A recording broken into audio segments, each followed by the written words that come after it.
Channel Hema హంగామా. నేను మీ హేమ. అందరూ ఎలా ఉన్నారు? బాగున్నారు కదా? నేను కూడా చాలా చాలా బాగున్నాను. మరి ఈ రోజు హేమ హంగామాలో ఎప్పుడు సినిమా సెలబ్రిటీస్ గురించే కాదు, కాస్త మన బుల్లితెర యాంకర్స్ గురించి కూడా మాట్లాడుకుందాం అనిపించింది.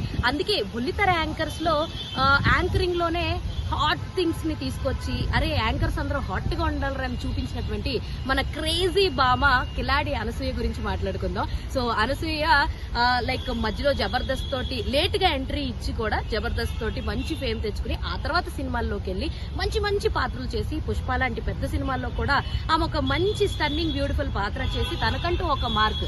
ఈ పుష్ప కన్నా ముందు మనం చూసుకుంటే రంగమ్మత్త క్యారెక్టర్ అయితే అదిరిపోయిందని చెప్పొచ్చు. సో ఈ క్యారెక్టర్ వైజ్ గా చూసుకున్నా కూడా తనకి మంచి మార్కులు వచ్చినాయి. క్షణం గానీ, రంగమ్మత్త క్యారెక్టర్ గానీ, లేదంటే పుష్పలో క్యారెక్టర్ గానీ, ఇవన్నీ కూడా మంచి క్రేజ్ అయితే తెచ్చినాయి. ఆఫ్టర్ ఇంత గ్యాప్ తర్వాత మళ్ళా టెలివిజన్ ఇండస్ట్రీకి వెళ్ళిపోతుంది మన అనసూయ. అది కూడా 2.5 years బ్రేక్ తర్వాత అనమాట.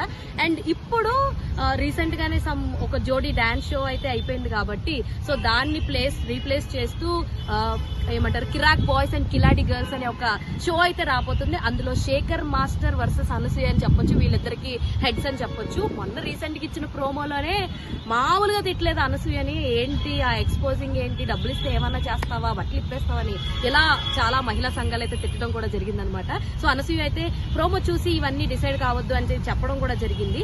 మొత్తానికి ఇప్పుడు చెప్తున్న విషయం ఏంటంటే అనసూయ తన కాలేజ్ డేస్ లో ఒక కుర్రోడి చెంప పళ్ళు మన పగలగొట్టిందంట. అది కూడా ఏంటి అంటే సో కాలేజ్ లో చదువుతున్నప్పుడు రోడ్డు మీద వెళ్తుంటే ఎవరో కుర్రోళ్ళు మీదకి వస్తే కాలర్ పట్టుకుని లాగి పట్టు పీకిందంట. సో ఆ విషయాన్ని శ్రీముఖి అడిగితే సో తను అది గుర్తు చేసుకుని చెప్పడం ఇప్పుడు ఈ టాపిక్ బాగా వైరల్ అవుతుందన్నమాట. సో ఆ టాపిక్ గురించి మీకు కూడా చెప్పేశాను. సో మీరు కూడా మీ లైఫ్ లో ఎవరైనా సరే ఎప్పుడైనా సరే ఎవరినైనా కొట్టారా లేదా కొట్టించుకున్నారా? ఒకవేళ ఇలా ఏమన్నా జరిగితే నాకు కమెంట్ సెక్షన్ లో అయితే తెలియజేసేయండి. సో మరిన్ని ఇంట్రెస్టింగ్ వీడియోస్ కోసం please do follow Hema Hangama.